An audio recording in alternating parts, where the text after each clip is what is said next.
Hey there, welcome to lesson 2 on accidentals. Today we'll be talking about how to form accidentals. Now, if you haven't watched our previous lesson where I just introduced the concept of accidentals, you might want to click on this link right here and head there and watch it before coming over here just to help you comprehend better. And if you have done that, let's get right into it for today. So, in the last video, I said some things. I told you that the names of the 5 accidentals are dimorphisitor, and I said accidentals are notes that are not part of a scale. So we're looking at the major scale. So accidentals in this case are the notes that are not part of the major scale. You understand? So so let's get right into what we have for today. Now, how do we form accidentals? How do we form accidentals in our chords? Now, accidentals can be formed by sharpening or flattening notes. Take note of that. Accidentals can be formed by sharpening or flattening notes. Now, you know, in music theory now we have we all know that the root chord of do is do mi so, right?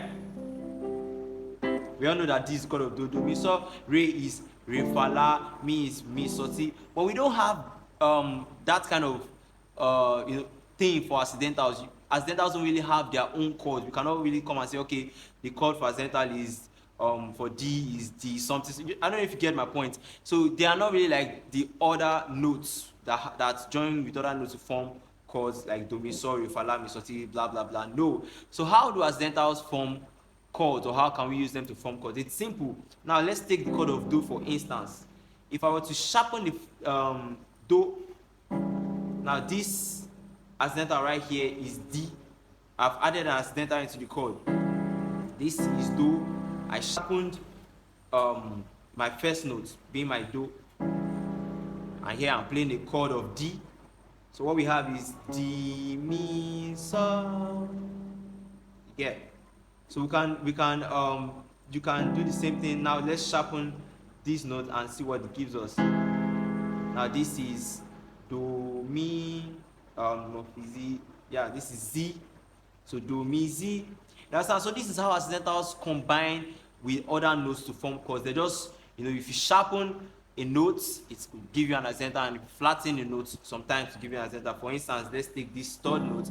If we were to flatten it, yeah, there we have an accidental. So this is more, you understand? So accidentals don't really have like their own basic chords. Like let's say there's, for instance, do, we know do is do mi so. There's no particular way to play accidentals. You just have to be very creative about it. That's what I love most about music.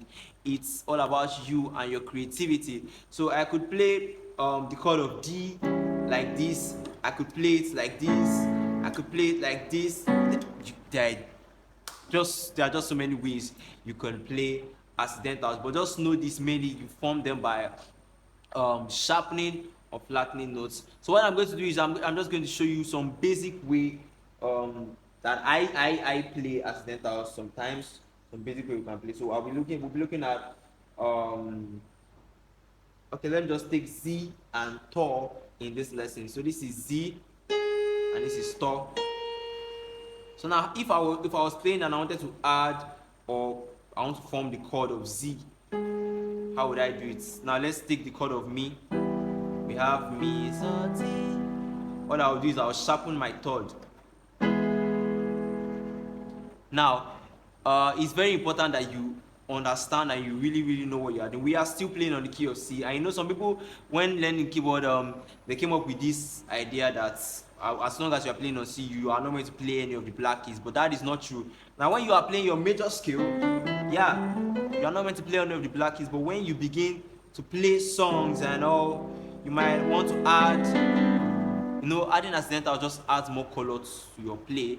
So we're going to take it basic, step by step. So I'm just going to show you how to form it, and in our next lesson we'll talk about how to add them in songs without really going off and all. So yeah, I will take my mi chord, sharpen the third, and it will give me what?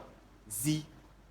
So this is how I voice, or this is one very popular and sweet way to voice the chord of Z. So we have mi Z T. Yeah. And to, how would I voice the chord of to? Now let's take the chord of la, or no, let's take the chord of T. T is a diminished chord, We'll talk about diminished chords very soon in one of our some of our lessons. So the T, this is T. T is T re fa, T re fa. I'll flatten T.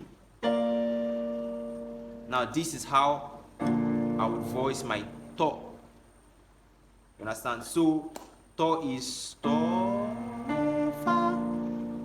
But now take note, this is not the only way you can voice them. This I'm just giving you an example of ways that are generally acceptable, and but I would advise you to go back, experiment with this, just flatten some notes, sharpen some notes, and figure out what sounds really nice, and work with it and build something from there. So you can just keep on trying on with accidentals, sharpen some notes, flatten some notes, sharpen some notes, music is fun, just experiment with it, and in our next video we'll talk about how to apply them in songs. Cheers.